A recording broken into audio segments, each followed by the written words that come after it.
Assalamualaikum warahmatullahi wabarakatuh. Yang saya hormati Ibu Vina Hanifah Hidayati MPD selaku dosen pengampu mata kuliah telaah kurikulum dan perencanaan pembelajaran matematika. Tak lupa teman-teman yang saya banggakan.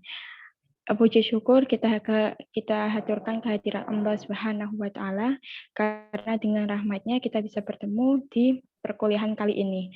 Tak lupa sholawat serta salam kita panjatkan kehadirat Nabi Agung Nabi Muhammad SAW.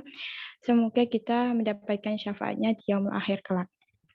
Pada kesempatan kali ini, kelompok kami, kelompok 3, akan mempresentasikan mengenai materi membandingkan berbagai model kurikulum KBK, KTSP, dan kurikulum 2013. Sebelum kita menyampaikan materi, kita akan memperkenalkan diri terlebih dahulu. Anggota kelompok yang pertama, Aulia Fajriyah Meliana, yang kedua, Fuji Romdoni, yang ketiga, Muhammad Fazlur Rahman, yang keempat, Nidaur Rahma Aulia, yang kelima, Siti Nur Suciati, dan yang terakhir, Siti Zahratul Kamilati. Untuk penyampaian materi, saya persilahkan untuk rekan kelompok saya untuk menyampaikan materi. Baik, materi yang akan kita bahas yaitu membandingkan 3 kurikulum. Yang pertama ada kurikulum berbasis kompetensi, yang kedua ada kurikulum tingkat kesatuan pendidikan atau KTSP, yang ketiga yaitu ada kurikulum 2013. Yang pertama yaitu pengertian kurikulum. Kurikulum adalah perangkat mata pelajaran dan program pendidikan yang diberikan oleh suatu lembaga penyelenggara yang berisi rancangan pelajaran yang akan diberikan kepada peserta pelajaran dalam satu periode jenjang pendidikan. Kurikulum berbasis kompetensi. Konsep kurikulum yang menekankan pada pengembangan kemampuan, melakukan kompetensi atau tugas-tugas dengan standar performasi tertentu, sehingga hasilnya dapat dirasakan oleh peserta didik berupa penguasaan terhadap seperangkat kompetensi tertentu. KBK berorientasi pada kreativitas individu untuk mengembangkan pengetahuan, pemahaman, kemampuan, nilai, sikap, dan minat peserta didik agar dapat melakukan sesuatu dalam bentuk kemahiran, ketepatan, dan keberhasilan dengan penuh tanggung jawab dalam kehidupan.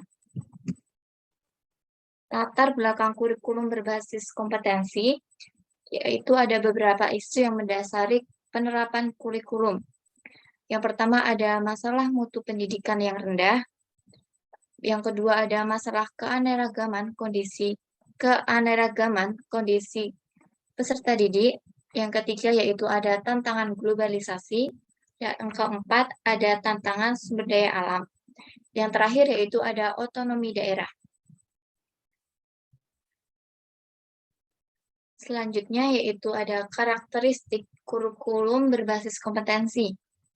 Kurikulum berbasis kompetensi atau KBK memiliki sejumlah kompetensi yang harus dikuasai oleh peserta didik. Penilaian dilakukan berdasarkan standar khusus oleh peserta didik, sehingga hasil demonstrasi kompetensi yang ditunjukkan oleh peserta didik, pembelajaran lebih menekankan pada kegiatan individu untuk menguasai kompetensi yang dipersyaratkan. Depdiknas 2002 mengemukakan bahwa KBK memiliki karakteristik. Yang pertama ada menekankan pada ketercapaian kompetensi siswa baik secara individual maupun klasikal. Yang kedua ada berorientasi pada hasil belajar dan keberagaman. Yang ketiga ada penyampaian dalam pembelajaran menggunakan pendekatan dan metode yang bervariasi. Yang keempat ada sumber belajar bukan hanya guru, tetapi juga sumber belajar lain-lain. Yang terakhir yaitu penilaiannya menekankan pada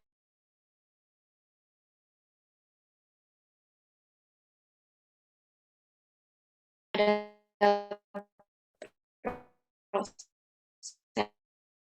hasil belajar dalam upaya suatu kompetensi.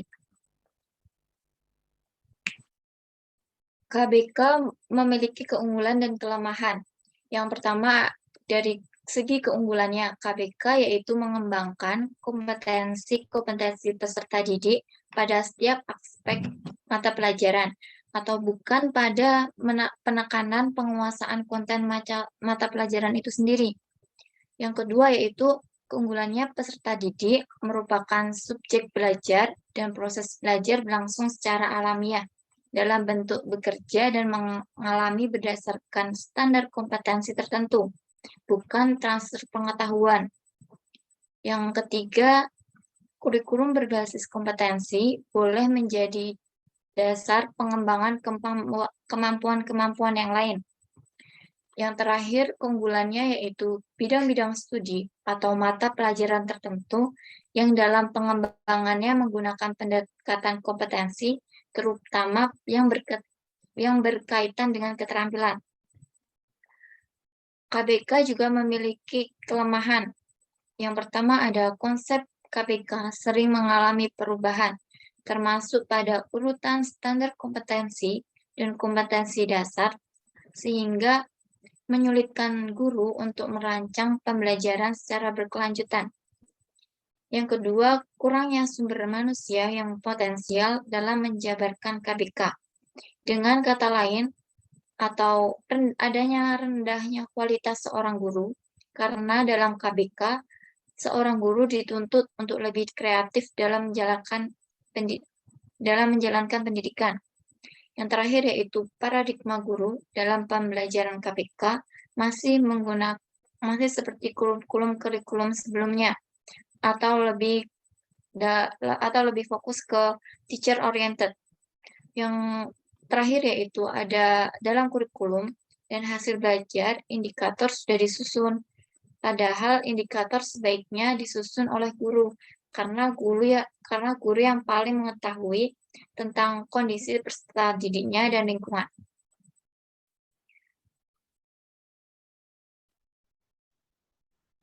Untuk selanjutnya, yaitu kurikulum tingkat satuan pendidikan atau KTSP tahun 2006. Sesuai Standar Nasional Pendidikan Pasal 1 Ayat 15, KTSP adalah kurikulum operasional yang disusun dan dilaksanakan oleh masing-masing satuan pendidikan KTSP. Tujuan KTSP memuat tujuan pendidikan nasional yang sesuai dengan kekhasan, kondisi, dan potensi daerah, satuan pendidikan, dan peserta didik. Adapun tujuan pendidikan nasional dalam Pasal 3 Undang-Undang Nomor 20 Tahun 2003 adalah mengembangkan potensi peserta didik agar menjadi manusia yang beriman dan bertakwa kepada Tuhan Yang Maha Esa, berakhlak mulia, sehat, berilmu, cakap, kreatif, mandiri, dan menjadi warga negara yang demokratis dan juga bertanggung jawab. Next.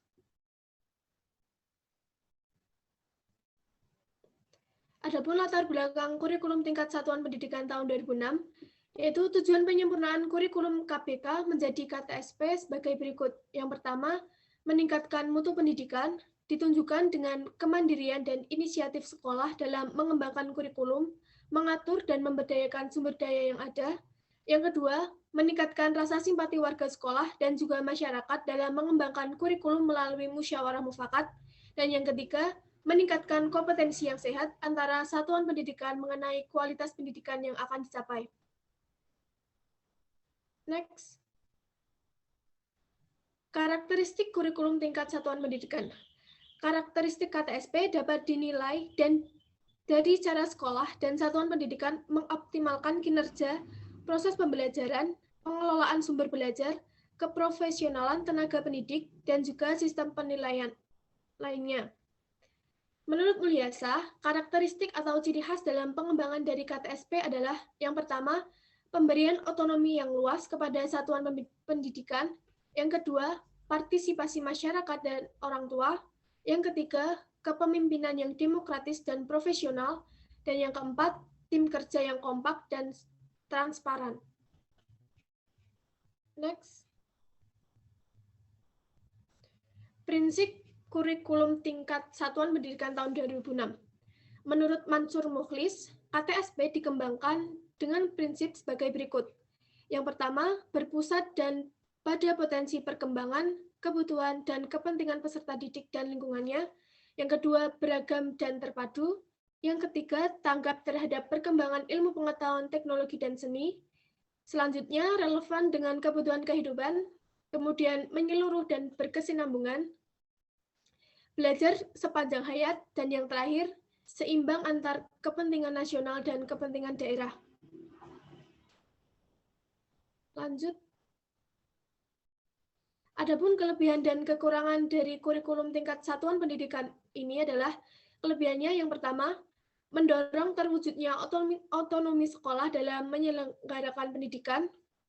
Yang kedua, mendorong para guru, kepala sekolah, dan pihak manajemen sekolah untuk semakin meningkatkan kreativitasnya dalam penyelenggaraan program-program pendidikan. Kemudian kekurangannya, yang pertama, kurangnya SDM yang diharapkan mampu menjabarkan kurikulum tingkat satuan pendidikan pada kebanyakan satuan pendidikan yang ada serta minimnya kualitas sekolah. Yang kedua, kurangnya ketersediaan sarana dan prasarana pendukung sebagai kelengkapan dari pelaksanaan kurikulum tingkat satuan pendidikan.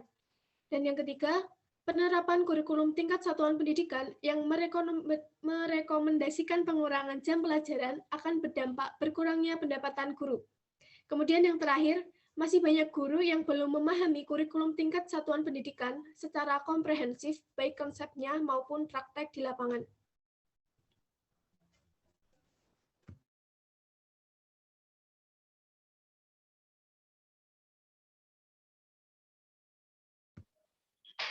Selanjutnya yaitu kurikulum 2013. Kurikulum 2013 merupakan suatu kebijakan baru pemerintah dalam bidang pendidikan yang diharapkan mampu untuk menjawab tantangan dan persoalan yang akan dihadapi oleh bangsa Indonesia ke depannya.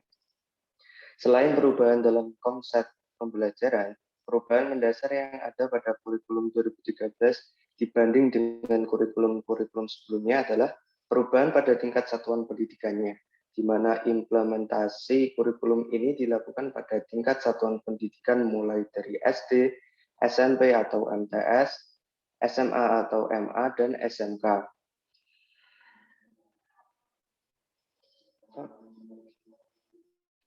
Kemudian latar belakang kurikulum 2013. Alasan dirubahnya KTSP menjadi kurikulum 2013 yaitu yang pertama, penyempurnaan dari kurikulum KBK dan KTSP dengan mengikuti perkembangan zaman. Yang kedua, wajah buram pada karakter siswa di balik keberhasilan akademik. Contohnya presentase kelulusan 100%, termasuk siswa yang suka melakukan kriminalitas atau penyimpangan lainnya. Yang ketiga, pencanangan pelaksanaan karakter bangsa oleh Presiden kelima Indonesia. Kemudian landasan kurikulum 2013. Kurikulum 2013 memiliki 4 landasan, yaitu landasan yuridis, landasan filosofis, landasan teoritis, dan empiris. Landasan yuridis yaitu landasan kurikulum adalah Pancasila dan Undang-Undang Dasar 1945. Kemudian UU nomor 20 tahun 2003 tentang Sistem Pendidikan Nasional, Peraturan Pemerintah nomor 19 tahun 2005, dan Peraturan Menteri Pendidikan Nasional nomor 23 tahun 2006 tentang standar kompetensi lulusan, dan Peraturan Menteri Pendidikan Nasional nomor 22 tahun 2006. Kemudian yang kedua yaitu landasan filosofis, yakni pendidikan nasional berfungsi mengembangkan dan membentuk watak serta peradaban bangsa yang bermartabat dalam rangka mencerdaskan kehidupan bangsa. Sesuai dengan UU RI nomor 20 tahun 2003 tentang Sistem Pendidikan Nasional. Yang ketiga, landasan teoritis, kurikulum dikembangkan atas dasar teori pendidikan berdasarkan standar dan teori pendidikan berbasis kompetensi. Yang keempat, landasan empiris. Kurikulum merupakan proses totalitas pengalaman peserta didik di satu satuan jenjang pendidikan untuk menguasai konten pendidikan yang dirancang dalam rencana. Kemudian aspek utama pada kurikulum 2013. Yang pertama yaitu kognitif atau pengetahuan. Di sini kurikulum 2013 lebih menekankan pada pengetahuan kecerdasan yang dimiliki oleh siswa dengan transformasi substansi materinya, yaitu bertujuan agar siswa tahu apa yang ia pelajari. Pokok bahasanya yaitu pengetahuan dan pemahaman, serta analisis. Kemudian yang kedua yaitu aspek psikomotorik, yaitu aspek pembelajaran yang kaitannya dengan keterampilan dan kreativitas yang dimiliki oleh siswa. Dengan transformasi substansi materinya, bertujuan agar siswa tahu bagaimana tentang apa yang ia pelajari. Aspek pokok bahasanya yaitu penggunaan dan pengaplikasian. Kemudian yang ketiga, aspek afektif atau sikap, sifat atau sikap, yaitu aspek pembelajaran yang kaitannya dengan sikap atau perilaku yang dimiliki oleh siswa dengan transformasi substansi materinya bertujuan agar siswa tahu mengapa. Aspek pokok bahasanya yaitu pengenalan, merespon, penghargaan, pengorganisasian, dan pengalaman.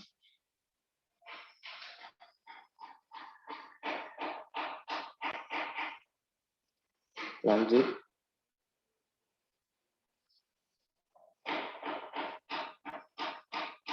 Karakteristik kurikulum 2013. Pada intinya, karakteristik yang dimiliki kurikulum 2013 yakni menggunakan pendekatan saintifik atau pendekatan ilmiah dengan langkah-langkah pendekatannya yaitu observing atau mengamati, questioning atau mempertanyakan, associating atau menalar, experimenting atau mencoba, kemudian networking atau menyimpulkan. Selanjutnya, mengenai perbedaan kurikulum KTSP, KBK, dan K13. Kurikulum itu merupakan alat yang berpengaruh terhadap kemajuan pendidikan di Indonesia. Untuk mencapai tujuan yang sama, maka diperlukan adanya kurikulum. Perubahan kurikulum diterapkan dengan tujuan untuk memperbaiki dan menyempurnakan kurikulum terdahulu dengan cara mengembangkan kelemahan yang ada pada kurikulum yang lebih menuju kesempurnaan. Pada kurikulum KBK dan kurikulum KTSP sama-sama menekankan aspek pengetahuan, sedangkan dalam kurikulum 2013 menekankan kemampuan sikap. Dalam kurikulum KBK, penilaian yang dilakukan guru berorientasi pada hasil belajar. Namun, di KTSP dan K13 juga memperhatikan proses belajar dan hasil perkembangan siswa. Meski dalam K13 penilaian yang digunakan lebih banyak. Penilaian autentik juga dikenal dalam KTSP, namun pelaksanaannya hanya terlihat pada penilaian proses pembelajaran, belum mencakup pada semua aspek, sikap, pengetahuan, dan keterampilan secara rinci yang dilakukan oleh semua guru mata pelajaran. Jadi perbedaannya juga terdapat pada acuan yang digunakan pada penilaian dalam KBK dan KTSP, yaitu KKM. Pada K13 menggunakan kriteria yang disebut PAK, penilaian acuan kriteria, yang diambil dari KKM juga. Dalam laporan penilaian, pada kurikulum KBK hanya menggunakan huruf, sedangkan pada KTSP menggunakan huruf dan angka, lain halnya dengan K13. Dalam laporannya memuat angka, huruf, dan deskripsi tentang kompetensi-kompetensi siswa. Sekian dari saya. Kami kembalikan kepada moderator. Baik, demikian presentasi dari kelompok kami. Mohon maaf apabila ada kesalahan dan terima kasih atas perhatian. Sekian dari kami. Wassalamualaikum warahmatullahi wabarakatuh.